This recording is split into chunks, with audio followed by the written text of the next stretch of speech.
Hi everyone, it's September 20th, 2014, a Saturday.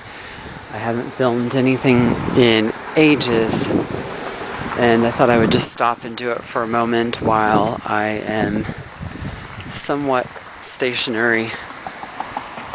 Storms popping up here, skateboard park behind me. It's a hot day, but it definitely feels like fall. It has a certain light or vibe to it.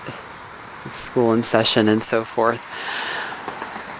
I just finished a pretty big work trip last weekend where I was overseeing the nerve center or information desk of an event with somewhere around 12 to 18,000 attendees. I don't know exactly the final count. It felt closer to the larger count. And 300 vendors, a ton of speakers, so forth. Anyway, it was a success by pretty much every estimation, I think. And I feel like I did a good job. I was very concerned about the performance I was going to have, but it worked out. Fair bit of usual, what would you call it, a conflict that you experience in any kind of colleague situation, but generally positive. Anyway, my mind is very much on the staging of a pretty wide-scale war conflict situation in the making right now. It scared me. That scroll was a lot closer than I thought it was.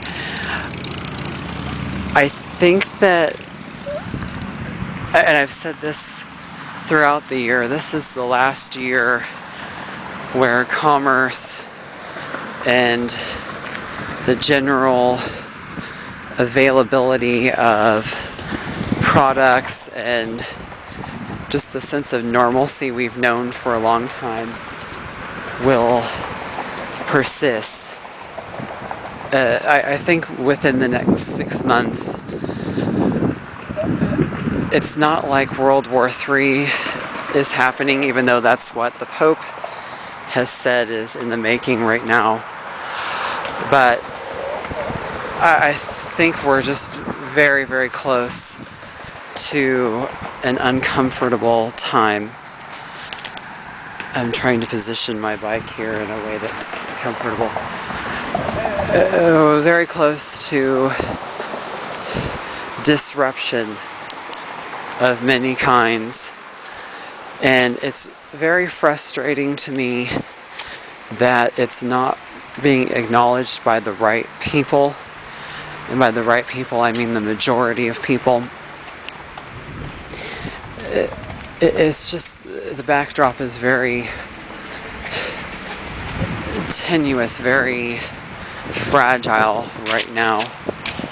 And I have this suspicion that this staged conflict or showdown between the US and Russia is not going to so much hurt people in the US as much as it will people in Europe.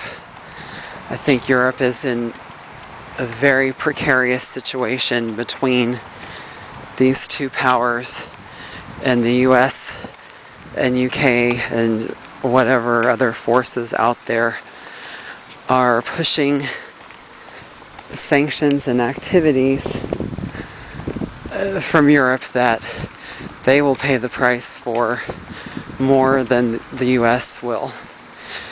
And while it's making Putin more popular again to have this standing up to the US, it's going to put Russians in harm's way.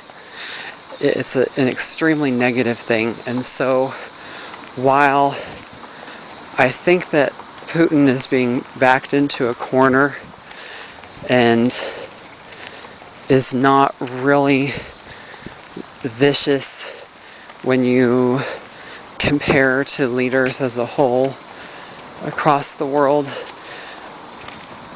I don't think he has the people's interests at heart either. It's just very bad, and Obama's support is really buckling over here, sinking. And one thing that I find really infuriating is that a mere 11 years ago, France was the one country of size and clout that really stood up to the U.S. in terms of conflict in other places. And the last, like, 4 airstrikes that have taken place in different campaigns have always been French-led now. You have Libya, Mali. They wanted to go, and that, by they, I mean the administrators of that government, wanted to go to Syria. Now they're at least making it sound like they're the first to go to Iraq, but the U.S. has never really stopped striking there. So I think that the powers that be have somehow pushed France as an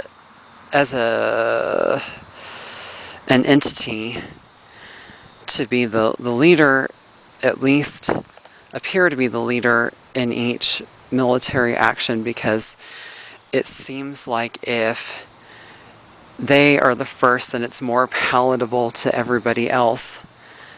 And then people with a partial memory will say, well, if France was the one to stand up to previous conflicts before, if they're backing this, it must be a legitimate case. I just, like I said, I find this really infuriating and wrong. And to try to make any kind of comment on it here, it just really falls on deaf ears. Then Australia's story this week I haven't really paid close attention to, except that I know that the story is their law enforcement prevented civilian beheadings from happening. And my answer to that is the associations that Australia has made in recent years and allowing U.S. troop buildup in the north of their country is a series of like antagonizing actions. And I find it strange that the 2 Malaysian airline incidents,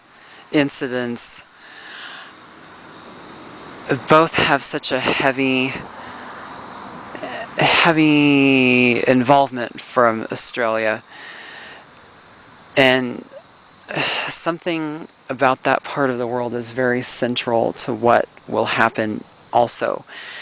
I think that everywhere from, you could draw a line from, say, Germany to Melbourne, Australia, and then, have that line cross through parts of the Middle East, and that will be all the areas with conflict taking place in the next 3 to 4 years, with everything kicking off within the next 6 months.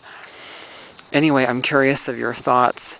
I am not trying to be overly pessimistic. I'm trying to address this and clear the air, and by doing so, hopefully preventing worse things from happening.